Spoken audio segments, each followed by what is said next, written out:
स्वागत है आप सबका कीर्तिमान एकेडमी ऑफिशियल चैनल पर। बच्चों, आपका एग्जामिनेशन बिल्कुल नजदीक आ रहा है।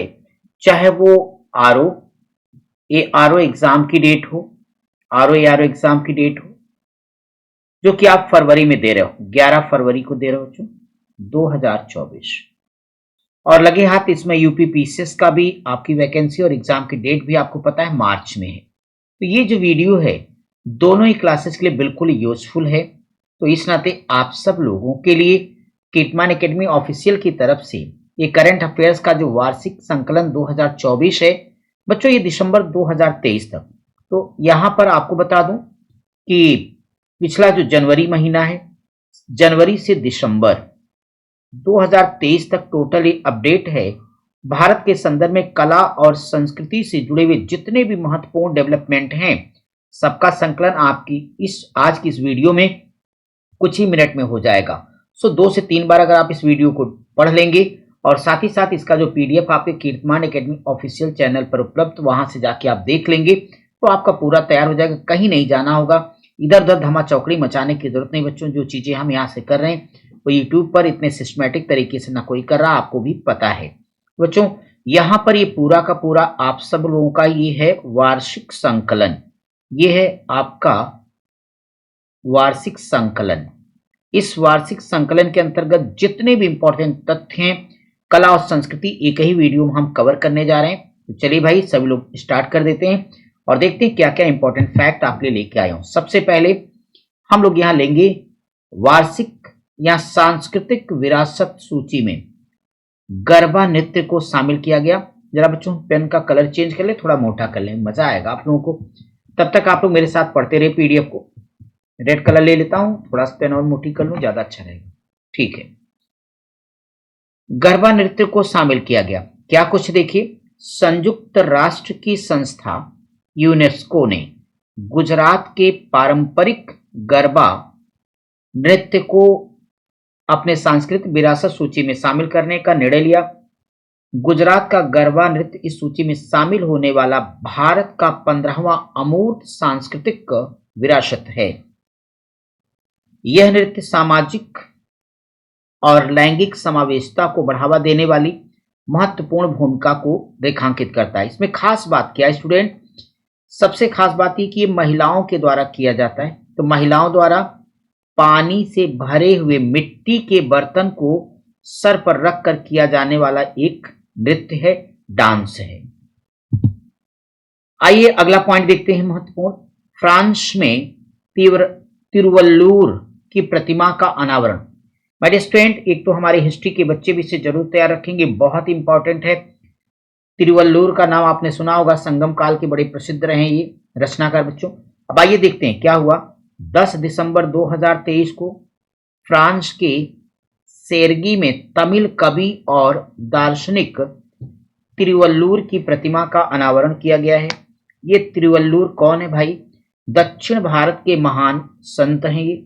दक्षिण भारत का कबीर भी नहीं कहा जाता। देखो अब ये प्रश्न एक अनायास ही आपसे बन जाएगा कि दक्षिण भारत का कबीर किसे कहा जाता है, तो आप क्या कहोगे? तिरुवल्लुवर को। किसको कहा जाता है? तिरुवल्लुवर को। एक इंपॉर्टेंट क्वेश्चन यहां से बन गया बच्चे। तिरुवल्लुवर ने संगम साहित्य में तिरुकुरल या कुराल की रचना की थी। वास्तव में तिरुकुरल की जो तुलना है विश्व के सभी प्रमुख धर्मों की महान पुस्तकों से की गई है। शैव, वैष्णव, बौद्ध और जैन सहित हर मत के लोग तिरुवल्लुवर को क्या करते थे भाई? मानते थे। आइए अगले पॉइंट की तरफ बढ़ते हैं। त्रिशूरपुरम, अब देखते हैं ये क्या है। 30 अप्रैल से 1 मई 2023 के दौरान केरल के वडक्कुनाथन मंदिर में त्रिशूरपुरम उत्सव को मनाया गया। यह 36 घंटे लंबा चलने वाला त्योहार है और जो त्रिशूर में थेक्कीकंडकू मैदानम, बड़ा अच्छा नाम भाई, मैदानम में आयोजित किया जाता है। इस त्योहार के दौरान 10 अन्य मंदिरों का प्रतीकात्मक बैठक भी आयोजित की जाती है तथा भाग लेने वाले मंदिरों की मूर्तियों को ले जाने वाले जुलूस भी निकाला जाता है। खेचीकोट्टाकाबू रामचंद्रन और पवड़ी राजन नाम के लोकप्रिय हाथियां भी इस उत्सव में प्रमुख तौर पर इसके आकर्षण का केंद्र रहती हैं। अब यहाँ थोड़ा देख लेते हैं कि त्रिशूरपुरम से संबंधित और क्या महत्वपूर्ण जानकारी आपके पास है। तो आपको ये पता चला कि त्रिशूरपुरम कहाँ पर, केरल में आयोजित किया जाने वाला एक वार्षिक हिंदू त्योहार है।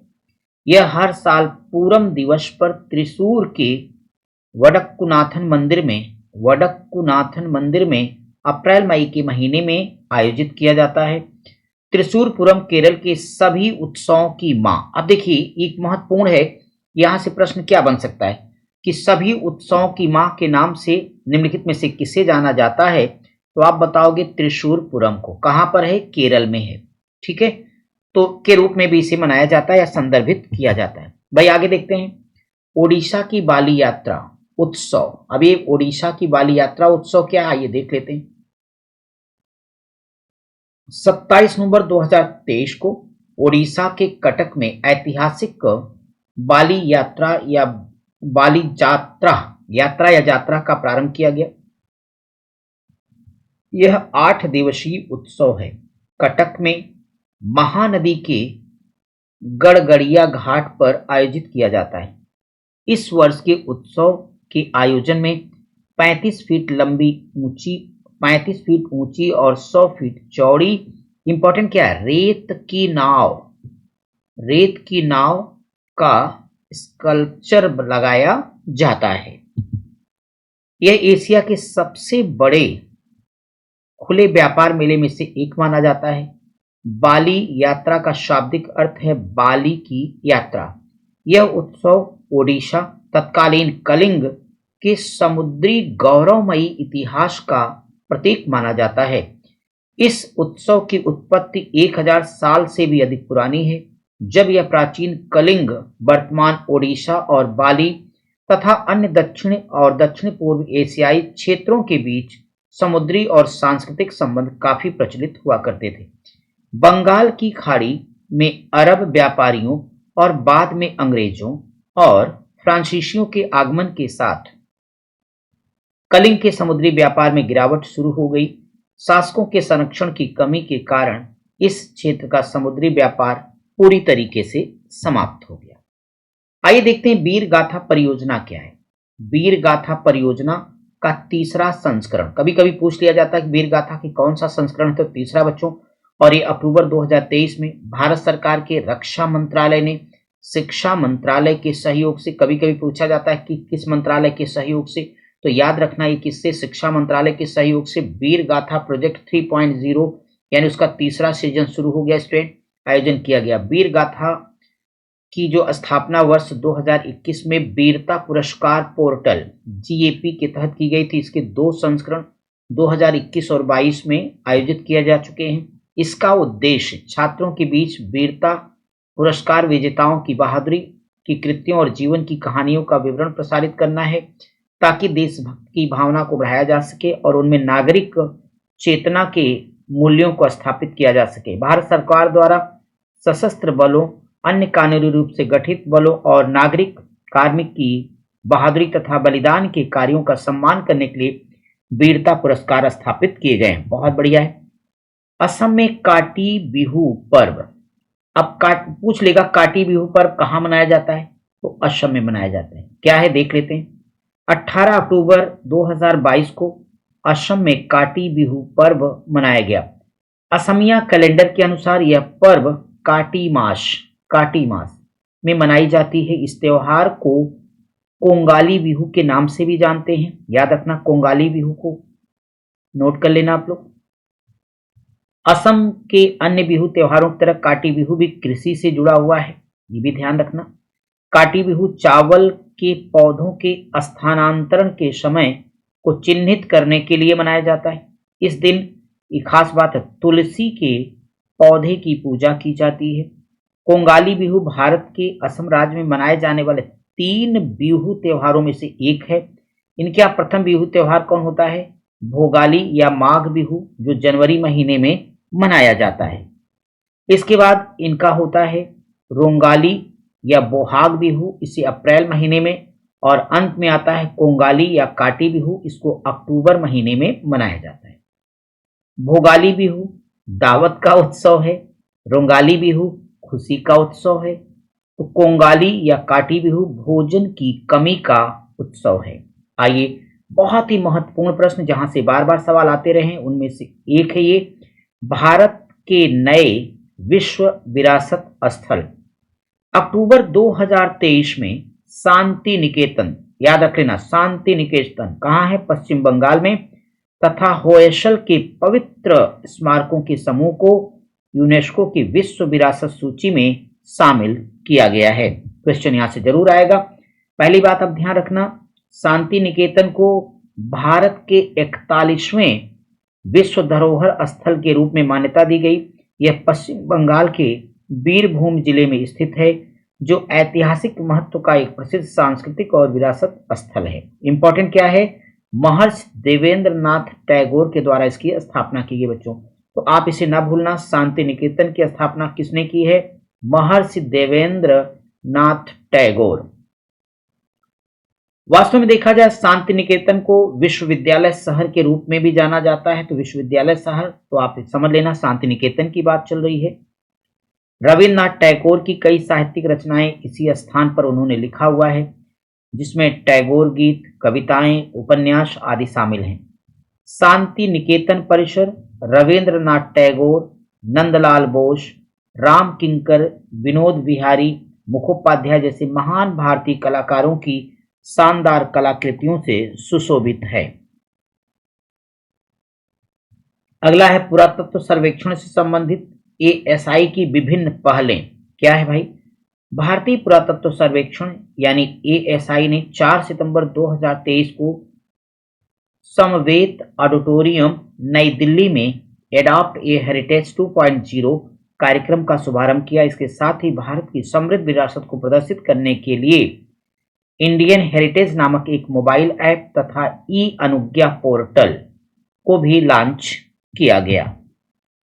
एडॉप्ट ए हेरिटेज 2.0 इसके माध्यम से कारपोरेट हितधारकों को ऐतिहासिक रूप से महत्वपूर्ण स्मारकों को संरक्षण में योगदान देने के लिए प्रोत्साहित किया जा रहा है। यह पहल एडॉप्ट ए हेरिटेज कार्यक्रम का उन्नत संस्करण है। इस पहल को 2017 में पर्यटन मंत्रालय के नए एएसआई के सहयोग से लॉन्च किया गया था। आइए देखते हैं दिव्य कला मेला क्या है। दिव्य कला मेला 15 से 24 सितंबर 2023 के दौरान सामाजिक न्याय एवं अधिकारिता मंत्रालय के दिव्यांग जन सशक्तिकरण विभाग द्वारा, इंपॉर्टेंट क्या है, उत्तर प्रदेश के वाराणसी में, इंपॉर्टेंट है याद रखना इसको, में 10 दिवसीय दिव्य कला मेला का आयोजन किया गया। सवाल क्या हो सकता है कि दिव्य कला मेला का आयोजन कहाँ किया गया? तो आपका उत्तर होगा वाराणसी में। दूसरा प्रश्न हो सकता है कब से कब तक आयोजित किया गया? हालांकि डेट तो कम आ सकती है, बावजूद इसके 15 से 24 सितंबर 2023। तीसरा सवाल हो सकता है कि दिव्य कला मेला का आयोजन कौन सा मंत्रालय के माध्यम से किया गया? तो सामाजिक न्याय और अधिकारिता मंत्रालय। अब सवाल है कि विभाग कौन था? तो दिव्यांग जन सशक्तिकरण। ये 4-5 प्रश्न घुमा फिरा के यहाँ पे बनेंगे। इसमें क्या है, इस मेले में जम्मू कश्मीर, उत्तर पूर्वी राज्यों सहित देश के विभिन्न हिस्सों से आए कलाकारों द्वारा हस्तशिल्प, हथकरघा, कढ़ाई के काम और पैकेज फूड आदि का प्रदर्शन किया गया। ये सारे उत्पाद बिक्री के लिए भी उपलब्ध थे। इस मेले के आयोजन के लिए दिव्यांग जन सशक्तिकरण विभाग ने नेशनल दिव्यांग जन फाइनेंस एंड डेवलपमेंट कॉर्पोरेशन को नोडल एजेंसी के रूप में चुना गया है। सेंगोल सेंगोल सेंगोल मैंने कई बार क्यों दोहराया? क्योंकि ये है मोस्ट इंपॉर्टेंट। आपको पता है ना कि जो पुराना संसद भवन है अब वो इतिहास के झरोखों में जा चुका है। उसकी जगह पर नई संसद आपकी काम कर रही है, नया संसद भवन। बच्चों, जब जिस समय नए संसद भवन का उद्घाटन हो रहा था, ये सेंगोल बहुत ही चर्चा में रहा था। यहां से प्रश्न आने का पूरा चांस, इसको देखना। अब आइए देखते हैं 28 मई 2023 महत्वपूर्ण तारीख। प्रधानमंत्री नरेंद्र मोदी द्वारा नए संसद भवन में ऐतिहासिक राजदंड सेंगोल को स्थापित किया गया। तो राजदंड सेंगोल को स्थापित किया किसके द्वारा? प्रधानमंत्री जी के द्वारा। कहां पर? नए संसद भवन में। सेंगोल को नए संसद भवन में लोकसभा अध्यक्ष के बैठने की जगह के ठीक बगल में ही स्थापित किया गया है। आइए देखते हैं इसका अर्थ क्या है। वास्तव में सेंगोल तमिल भाषा का शब्द है, याद रखना। शब्द क्या था? सेम्मई, सेम्मई से लिया गया है, जिसका अर्थ है नीति परायणता। वास्तव में सेंगोल शक्ति और अधिकार के अवतार का प्रतिनिधित्व करता है।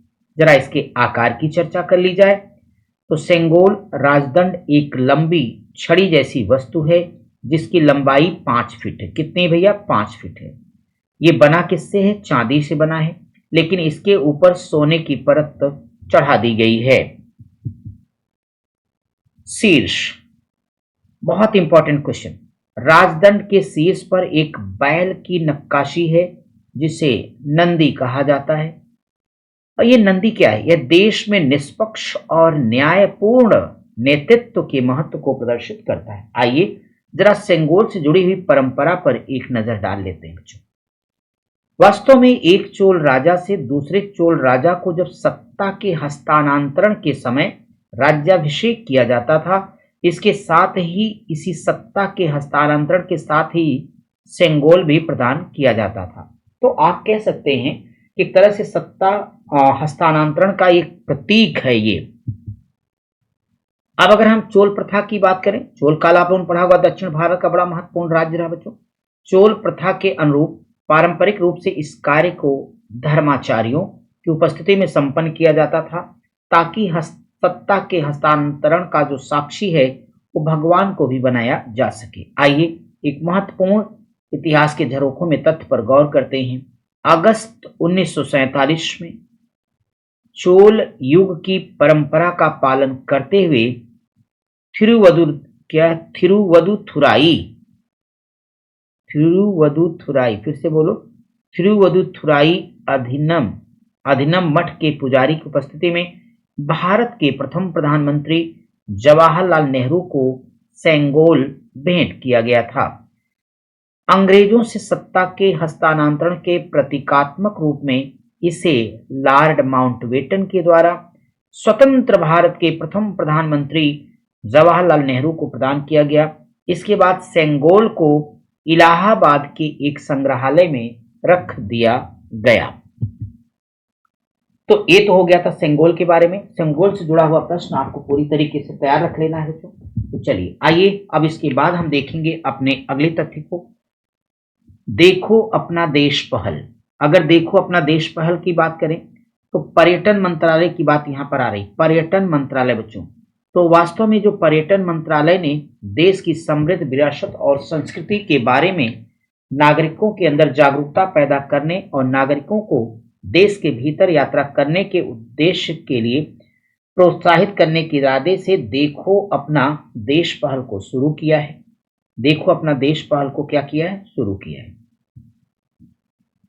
इस योजना का उद्देश्य लोगों, विशेष रूप से मध्यम वर्ग के नागरिकों को विदेश में उड़ान भरने के बजाय भारत में व्यापक रूप से यात्रा के लिए प्रेरित करना है।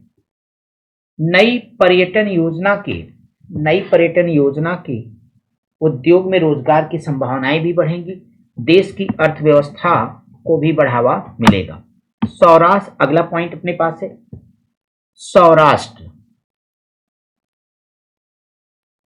सौराष्ट्र तमिल संगमम। 17 से 26 अप्रैल 2023 के दौरान सौराष्ट्र तमिल संगमम को सौराष्ट्र के विभिन्न स्थानों पर आयोजित किया गया। इसके समापन समारोह को प्रधानमंत्री नरेंद्र मोदी ने वीडियो कॉन्फ्रेंसिंग के माध्यम से संबोधित किया। इस संगमम को एक भारत श्रेष्ठ भारत कार्यक्रम के तहत आयोजित किया गया, जो एक भारत की भावना को बढ़ावा देता है। सौराष्ट्र तमिल संगमम गुजरात और तमिलनाडु के बीच साझा सांस्कृतिक विरासत को रेखांकित करती है। इस संगमम के शामिल होने वाले लोगों के लिए मदुरई से वेरावल के बीच एक विशेष ट्रेन को भी चलाया गया। 10 दिवसीय संगम में 3000 से अधिक लोग शामिल हुए। ये बड़ा महत्वपूर्ण पॉइंट देखिए, अभिलेख पाताल। अब ये अभिलेख पाताल क्या, जरा आप इस पर गौर करें। अभिलेख पाताल, अभी आगे चल के अभिलेख और पाताल दोनों के आशय हम आपको क्लियर करेंगे। भारत के प्रधानमंत्री ने राष्ट्रीय अभिलेखागार के ऐतिहासिक रिकॉर्ड के 1 करोड़ से अधिक पृष्ठों वाले पोर्टल अभिलेख पाताल की प्रशंसा की। अभिलेख पाताल यानी ये क्या है? Portal for access to archives and learning का संक्षिप्त रूप है। यह इंटरनेट के माध्यम से भारत के राष्ट्रीय अभिलेखागार के संदर्भ में मीडिया और इसके डिजिटल संग्रह तक पहुंच प्रदान करता है। अभिलेख एक संस्कृत शब्द है। अभिलेख एक संस्कृत शब्द है जिसका उपयोग भारत में प्राचीन काल से अभिलेखों के लिए किया जाता है। और पाताल भी एक संस्कृत शब्द है जिसका अर्थ बोर्ड, मंच या सतह होता है। नई दिल्ली में वैदिक हेरिटेज पोर्टल का अनावरण केंद्रीय गृह मंत्री अमित शाह द्वारा 23 मार्च को नई दिल्ली में वैदिक हेरिटेज पोर्टल का अनावरण किया गया। 64 कलाओं पर आधारित वर्चुअल म्यूजियम कला वैभव का भी लोकार्पण किया गया। इस पोर्टल का उद्देश्य शोधकर्ताओं को वैदिक ज्ञान परंपराओं को समझने में सहयोग करना और जनसाधारण को प्राचीन ग्रंथों की सामान्य जानकारी देना। इससे युवा पीढ़ी को वेदों और उपनिषदों के ज्ञान परंपरा को आगे बढ़ाने में मदद मिलेगी। इसे इंदिरा गांधी राष्ट्रीय कला केंद्र ने विकसित किया है, इसे भी ध्यान रखिएगा। इसमें वेद की अधिकतम जानकारी दी गई है। चंदन की लकड़ी पर बनी, ये बहुत इंपॉर्टेंट हो सकता है, चंदन की लकड़ी पर बनी बुद्ध प्रतिमा। प्रधानमंत्री नरेंद्र मोदी ने मार्च 2023 में जापानी प्रधानमंत्री फूमियो किशिदा की भारत यात्रा के दौरान उन्हें चंदन की लकड़ी से बने बुद्ध की प्रतिमा को भेंट किया। इस मूर्ति में महात्मा बुद्ध को बोधि वृक्ष के नीचे ध्यान मुद्रा में दिखाया गया है। इसमें हाथ की नक्काशी का इस्तेमाल किया गया।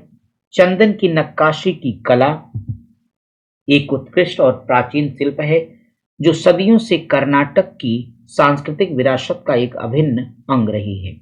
इस कला में चंदन के ब्लॉकों में जटिल डिजाइनों को तराशना तथा जटिल मूर्तियां और अन्य सजावटी सामान बनाना शामिल है। इसकी उत्पत्ति 3री शताब्दी ईसा पूर्व में देखी जा सकती है, जब चंदन की लकड़ी का उपयोग मंदिरों और अन्य धार्मिक स्थलों के लकड़ी की मूर्तियां और नक्काशी के लिए किया जाता था। आइए देखेंगे अब अगला तेलंगाना का पेरिनी शिव तांडव नृत्य 26 फरवरी 2023 को मन की बात के 98 संस्करण के दौरान प्रधानमंत्री नरेंद्र मोदी ने काकतीय युग के तेलंगाना के प्राचीन पेरिनी डांस के बारे में बातचीत की। पेरिनी शिव तांडव तेलंगाना का एक प्राचीन नृत्य है जिसे हाल के दिनों में पुनर्जीवित किया गया है। यह संहार के हिंदू देवता भगवान शिव के सम्मान में किया जाता है। यह नृत्य आमतौर पर पुरुषों के द्वारा किया जाता है जिसे डांस ऑफ वॉरियर्स कहा जाता है। काकतीय वंश के दौरान तेलंगाना में इसकी उत्पत्ति और विकास हुआ। आइए देखेंगे अगला इंपॉर्टेंट प्रश्न है जो इतिहास के लिए भी महत्वपूर्ण होगा। 1300 वर्ष पुराने बौद्ध स्तूप की खोज। फरवरी 2023 में ओडिशा के जाजपुर जिले के परभाडी में खोंडालाइट खनन स्थल के ठीक बगल में एक 1300 साल पुराने स्तूप की खोज की गई है। स्थान का खास ख्याल रखिएगा। परभाड़ी खनन स्थल ललितगिरी के पास स्थित जो एक प्रमुख बौद्ध परिसर है। ललितगिरी ओडिशा के शुरुआती बौद्ध स्थलों में से एक है जो मौर्य काल के बाद से लेकर 13वीं शताब्दी तक की सांस्कृतिक निरंतरता को दर्शाता है। ललितगिरी बौद्ध परिसर में स्तूप, गूढ़ बुद्ध प्रतिमाएं और विहार स्थित हैं। ललितगिरी में बौद्ध धर्म के विकास को मौजूदा गुफा स्मारकों जैसे 3 अच्छी तरह से निर्मित मठ, महास्तूप, चैत्य तथा छोटे स्तूपों की अधिकता से जाना जा सकता है। कुछ ही दूरी पर स्थित रत्नागिरी और उदयगिरी स्थलों के साथ ललितगिरी डायमंड ट्रायंगल का हिस्सा है। परशुराम कुंड महोत्सव 2023, अब ध्यान से देखें, 12 से 16 जनवरी 2023 के मध्य पूर्वोत्तर राज्य अरुणाचल प्रदेश में वार्षिक परशुराम कुंड महोत्सव का आयोजन किया गया। परशुराम कुंड मेला, जो कि एक वार्षिक धार्मिक मेला है, इस महोत्सव का मुख्य अंग है। यह मेला परशुराम कुंड के पास मनाया जाता है। हर साल हजारों श्रद्धालु लोहित जिले में स्थित तेजू नामक कस्बे में परशुराम के पवित्र मंदिर में जाते हैं। इसे पूर्वोत्तर का कुंभ, आप देखो ये महत्वपूर्ण बात होगी कि पूर्वोत्तर का कुंभ के नाम से किस मेले को जाना जाता है। तो जब आपको याद रहेगा कि परशुराम का जो मेला है, तो तभी आप आंसर कर पाएंगे। ध्यान रखना, यह केंद्र सरकार की प्रसाद योजना के अंतर्गत ही आता है। संगम युग की तिथि का पुनर्निर्धारण, इतिहास से जुड़ा हुआ फिर एक महत्वपूर्ण डेवलपमेंट आपको देखने को मिल रहा है। संगम युग के बारे में आपने पढ़ रखा है।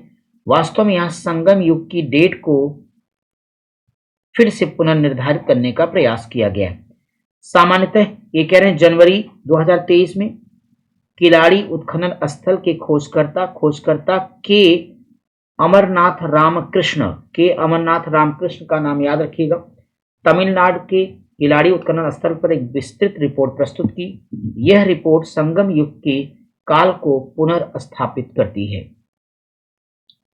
रिपोर्ट में उस उत्खनन स्थल से प्राप्त सांस्कृतिक निक्षेपों के आधार पर संगम युग के पुरातात्विक स्थल का काल 8वीं शताब्दी ईसा पूर्व से 3री शताब्दी ईस्वी के बीच रखा गया, जो कि अभी तक की तिथि मानी जाती थी 300 बीसी से 300 ईस्वी के बीच।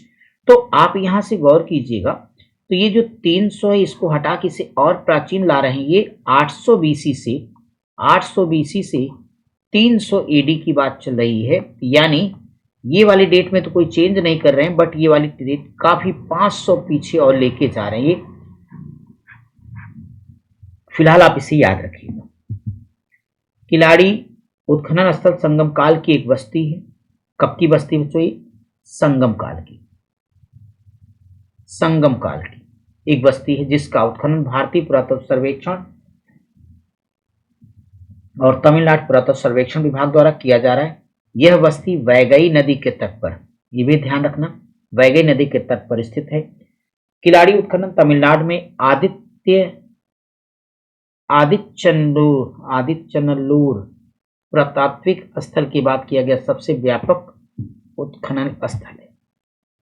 कीर्तिगई दीपम उत्सव, दिसंबर 2023 में तमिलनाडु के विभिन्न मंदिरों में कीर्तिगई दीपम उत्सव मनाया गया। कीर्तिगई दीपम को तमिलनाडु में पारंपरिक त्योहार के रूप में मनाते हैं। यह केरल, आंध्र प्रदेश, कर्नाटक जैसे पड़ोसी राज्यों में मनाया जाता है। उत्तर भारत में मनाई जाने वाली दीपावली की तरह ही कीर्तिगई दीपम भी रोशनी यानी प्रकाश का त्योहार है। कीर्तिगई दीपम पर्व को मूल रूप से भगवान शिव को समर्पित माना जाता है। रोशनी के इस त्योहार का संदर्भ तमिलों के सदियों पुराने संगम साहित्य अहनानुरू में मिलता है, जो कि कविताओं का संग्रह है। संगम युग की एक प्रसिद्ध महिला अवैयर ने भी अपनी कविताओं में कीर्तिगई दीपम का उल्लेख किया हुआ है।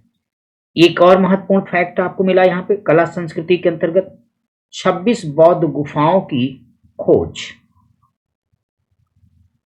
28 सितंबर 2022 को भारतीय पुरातत्व सर्वेक्षण ASI ने मध्य प्रदेश के बांधवगढ़ टाइगर रिजर्व में 26 बौद्ध गुफाओं की खोज की सूचना दी। खोजी गई गुफाएं 2री शताब्दी ईसा पूर्व से 5वीं शताब्दी ईस्वी के मध्य की हैं। बौद्ध धर्म के महायान संप्रदाय से संबंधित हैं। यहाँ गुफाओं के अलावा 26 मंदिर, 2 मठों, 2 स्तूपों और 46 मूर्तियों तथा 19 जल निकायों के अवशेष भी प्राप्त हुए हैं। यहाँ खोजे गए मंदिर कलचुरी काल, क्या पीरियड इसका, 9वीं से 11वीं शताब्दी से संबंधित है, जबकि जल निकाय 2री से 15वीं शताब्दी ईस्वी के बीच हैं। यहाँ से ब्राह्मी लिपि में लिखे गए 24 शिलालेख मिले, जो सभी 2री से 5वीं शताब्दी ईस्वी के हैं। शिलालेखों में मथुरा, कौशाम्बी, पावता, बेजबदरा, सरत क्या है, सपत नैरेका जैसे स्थलों का भी उल्लेख मिला। कुछ महत्वपूर्ण संक्षिप्त की, अब तक हमने विस्तार में इन चीजों को देखा। साइड में कुछ चीजों को देखें। एक तो आपको सामने दिख रहा है कंबाला महोत्सव। 25 से 26 नवंबर 2023 तक बेंगलुरु में कंबाला महोत्सव का आयोजन किया गया। इस महोत्सव के हिस्से के रूप में बेंगलुरु के पैलेस ग्राउंड में कंबाला दौड़ का आयोजन किया गया। कंबाला कर्नाटक में आयोजित होने वाली भैंसा दौड़ प्रतियोगिता है, ध्यान रखना, भैंसा दौड़ प्रतियोगिता है। कंबाला कर्नाटक के दक्षिण कन्नड़ जिले में और उडुपी के तटीय जिलों और केरल के कासरगोड क्षेत्र में मनाया जाने वाला एक वार्षिक उत्सव है। छऊ लोक नृत्य 15 नवंबर 2023 को जम्मू कश्मीर के उपराज्यपाल मनोज सिन्हा ने श्रीनगर के टैगोर हॉल में छऊ पर्व का उद्घाटन किया। छऊ पर्व पश्चिम बंगाल, उड़ीसा, झारखंड का एक पारंपरिक उत्सव है। छऊ नृत्य को छऊ नाच भी कहा जाता है, जो युद्ध कला और लोक परंपराओं के सम्मिश्रण वाला एक अर्धशास्त्रीय नृत्य है। वांगला महोत्सव 9 नवंबर 2023 को मेघालय में वांगला महोत्सव का आयोजन किया गया। वांगला महोत्सव मेघालय में गारो समुदाय का एक लोकप्रिय त्योहार है। इसे 100 ड्रम फेस्टिवल के रूप में जाना जाता है। यह एक फसल उत्सव है जो गारो जनजाति के मुख्य देवता सलजोंग, गारो जनजाति के मुख्य देवता कौन है, सलजोंग, क्या नाम भाई, सलजोंग, नोट कर लेना। सलजोंग गारो जनजाति के मुख्य देवता है। ओके, सम्मान में आयोजित किया जाता है। सालजोंग उर्वरता का सूर्य देवता भी माना जाता है। भारत के 2 शहर यूनेस्को क्रिएटिव सिटीज नेटवर्क में शामिल किए गए हैं। 31 अक्टूबर 2023 को केरल के कोझिकोड और मध्य प्रदेश के ग्वालियर शहर को यूनेस्को के क्रिएटिव सिटीज नेटवर्क में शामिल किया गया, यूसीएन में। इस सूची में ग्वालियर संगीत श्रेणी में, जबकि कोझिकोड साहित्य श्रेणी में अपनी जगह बनाया। सूफीवाद और कश्मीरियत पर सद्भावना सम्मेलन। भारतीय अल्पसंख्यक फाउंडेशन IMF द्वारा 28 अक्टूबर 2023 को शेरे Kashmir international conference centre Srinagar में सूफीवाद और कश्मीरियत शांति सद्भाव का एक उदाहरण पर सद्भावना सम्मेलन का आयोजन किया। सम्मेलन में विद्वानों, शिक्षाविदों, छात्रों, व्यापारियों, व्यापार और पर्यटन संघों, किसान संघों और विभिन्न गैर सरकारी संगठनों के प्रतिनिधियों ने भाग लिया। मेहरौली पुरातत्व पार्क 19 अक्टूबर 2023 को दिल्ली के उपराज्यपाल VK सक्सेना ने मेहरौली पुरातत्व पार्क में पुनर्स्थापित विरासत संरचनाओं का अनावरण किया। मेहरौली पुरातत्व पार्क 200 एकड़ में फैला हुआ है और यह यूनेस्को विश्व धरोहर स्थल कुतुब मीनार के निकट है। समौ शहीदी स्मारक एवं पुस्तकालय 15 अक्टूबर 2023 को केंद्रीय गृह और सहकारिता मंत्री अमित शाह ने गुजरात के गांधीनगर में समौ शहीदी स्मारक एवं पुस्तकालय का लोकार्पण किया। समौ में नवंबर 1857 से आजादी के संघर्ष में 12 वीरों ने अपने प्राणों की आहुति दी थी। केंद्र सरकार ने आजादी के अमृत महोत्सव के दौरान देश भर में 1857 से 1947 के 1857 से 1947 कितने होंगे, 90 साल के आजादी के संग्राम में बलिदान देने वाले शहीदों का स्मारक बनाने का निर्णय लिया है। मेरी माटी मेरा देश, मेरी माटी मेरा देश के तहत अमृत कलश यात्रा। केंद्रीय गृह और सहकारिता मंत्री अमित शाह ने 1 सितंबर 2023 इंपॉर्टेंट डेट है, नई दिल्ली में मेरी माटी मेरा देश अभियान के तहत अमृत कलश यात्रा की शुरुआत की। इंपॉर्टेंट स्टूडेंट, इसे तैयार रखो। इस अभियान का उद्देश्य प्रत्येक नागरिक को श्रेष्ठ भारत के निर्माण के विचार से भावनात्मक रूप से जोड़ना है। वज्रमुष्टि कलगा 24 अक्टूबर 2023 को कर्नाटक के मैसूरू दशहरा उत्सव के दौरान वज्रमुष्टि कलगा नामक मार्शल आर्ट कला का आकर्षण का केंद्र रही। इसमें दो योद्धा एक दूसरे के सिर पर नक्कल डस्टर से वार करते हैं। जो भी पहले अपने प्रतिद्वंदी के सिर से खून निकालता है उसे विजेता घोषित किया जाता है। तैयार हो तो बताना। चलो, वैशाली फेस्टिवल ऑफ डेमोक्रेसी 15 सितंबर 2023 को भारतीय सांस्कृतिक संबंध परिषद ICCR द्वारा बिहार के नालंदा विश्वविद्यालय में वैशाली फेस्टिवल ऑफ डेमोक्रेसी का आयोजन किया। इस कार्यक्रम में मुख्य अतिथि के रूप में पूर्व राष्ट्रपति रामनाथ कोविंद, राज्यपाल राजेंद्र विश्वनाथ अर्लेकर, असम के मुख्यमंत्री हेमंत बिस्वा शर्मा, संस्कृति मंत्री मीनाक्षी लेखी और कई केंद्रीय मंत्रियों के साथ साथ विभिन्न देशों के राजदूत भी शामिल हुए। भारत अंतर्राष्ट्रीय बौद्ध संस्कृति एवं विरासत केंद्र 6 अगस्त 2023 को नेपाल के लुम्बिनी में भूमि पूजा अनुष्ठान के साथ भारत अंतर्राष्ट्रीय बौद्ध संस्कृति और विरासत केंद्र का निर्माण कार्य शुरू हो गया है। इसका निर्माण गौतम बुद्ध के जन्म स्थल लुम्बिनी मठ क्षेत्र में किया जा रहा है। यह एक शून्य कार्बन उत्सर्जन अत्याधुनिक इमारत होगी। इंपॉर्टेंट पॉइंट है। तो स्टूडेंट, आज का जो सेशन था इसमें हमने पूरे वर्ष भर के जितने कला और संस्कृति से महत्वपूर्ण डेवलपमेंट या विकास थे उसको इस वीडियो में कवर किया है। इसी तरह वर्ष भर के महत्वपूर्ण अलग अलग सेगमेंट जो अर्थ से होंगे, विज्ञान से होंगे, पर्यावरण पारिस्थितिकी से होंगे, महत्वपूर्ण युद्धाभ्यास होंगे, इस तरह दिन होंगे, जितनी भी चीजें हैं उसको अलग अलग छोटी छोटी वीडियोस में दे रहे हैं। अगर आप इसे 2 से 3 बार सुन लिया, इसके बाद आपको पता है कि डेली हमारी 500 MCQs की एक सीरीज जा रही है पूजा मैम के द्वारा। उसमें 25 टॉप 25 क्वेश्चन डेली आपको मिल रहे हैं सुबह 6:30 बजे। तो अगर आपने इन वीडियोस के साथ साथ उसको रेगुलर सुना है तो आरओ तो छोड़िए, पीसीएस में भी मेरा दावा कि कोई भी क्वेश्चन आपका करंट का इससे बाहर का नहीं हो सकता। तो पहली चीज, सुबह 6:30 बजे आप सारे बच्चे नियमित तौर पर उस क्लास को सुने। 7 के 7 दिन जा रही है, एक बार ध्यान से सुने, देख लें। उसके बाद उसकी PDF भी आपके टेलीग्राम चैनल कीर्तिमान एकेडमी ऑफिशियल पर उपलब्ध है। हम चाहते हैं आप बच्चे अधिकारी बने। उस क्रम में हम और हमारी टीम जो कुछ कर सकती है हम आपके लगे हुए हैं। बस आप सब इस वीडियो को लाइक करने के साथ साथ अपने जैसे तमाम पढ़ने वाले विद्यार्थियों तक शेयर कीजिए, क्योंकि जितनी जल्दी आप बेरोजगारी के दंश से मुक्त होंगे उतना अच्छा होगा। नेम प्लेट पर जरा आपके ऑफिशियल लिखा हो तो उसके महत्व की बार समझना बच्चों।